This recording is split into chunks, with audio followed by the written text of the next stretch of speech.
हिंदू धर्म में हनुमत उपासना एक ऐसा विश्वास है जिसके होने पर साधक जीवन की बड़ी से बड़ी चुनौतियों का आसानी से सामना करते हुए उस पर विजय प्राप्त करता है। कलयुग में बजरंग बली की साधना न सिर्फ बुरी बलाओं से बचाने वाली और उनके गुण जीवन को बड़ी सीख देने वाले हैं। आइए आज राम भक्त हनुमान की जयंती पर उनके उन सद्गुणों के बारे में विस्तार से जानते हैं जिसे अपनाते ही व्यक्ति को जीवन में मनचाही सफलता मिलती है। हिंदू मान्यता के अनुसार पवन पुत्र हनुमान एक ऐसे देवता हैं जो सबसे ज्यादा पूजे जाते हैं। शायद यही कारण है कि सभी संकटों से रक्षा और मनचाहा वरदान देने वाले मंगल मूर्ति हनुमान जी की प्रतिमा आपको पूर्व से लेकर पश्चिम तक और उत्तर से लेकर दक्षिण तक तमाम मंदिरों में देखने को मिल जाएगी। सनातन परंपरा में हनुमान जी को बल, बुद्धि और विद्या का देवता माना गया है। यही कारण है कि हर आम और खास के साथ एक पढ़ने लिखने वाले छात्र के भी हनुमान सबसे प्रिय देवता हैं। समर्पण की भावना।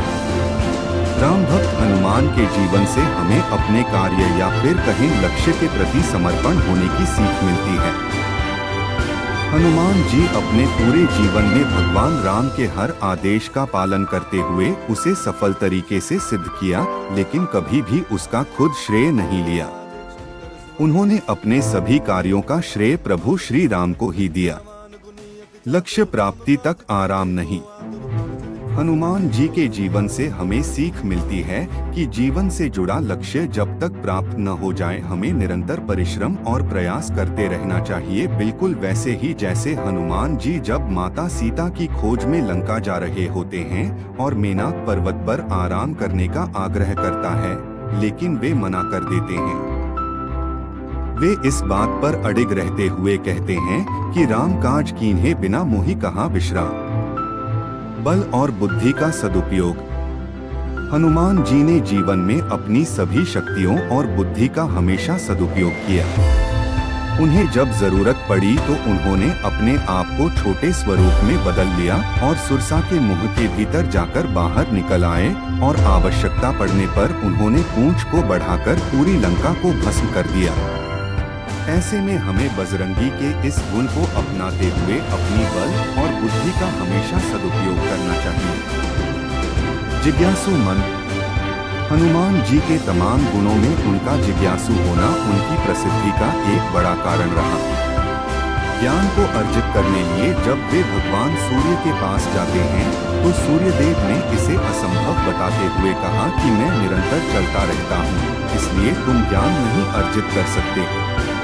इस पर हनुमान जी ने उन्हें आश्वासन दिया कि आप इसकी चिंता न करें, आप जब मुझे शिक्षा देंगे मेरा मुख आपके मुख के सामने ही रहेगा।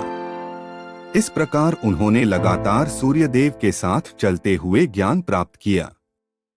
उदार व्यक्तित्व।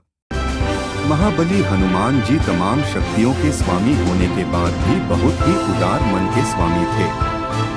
जब वे लंका के राजा रावण के सामने जाते हैं तो वहां पर वे स्वयं को शक्ति का पुंज न बताकर भगवान राम का दूत बताते हुए वहां पर उनके नाम की मर्यादा को बनाए रखते हैं। जबकि राम कथा में अंगद ऐसा कर पाने में असमर्थ रहते हैं।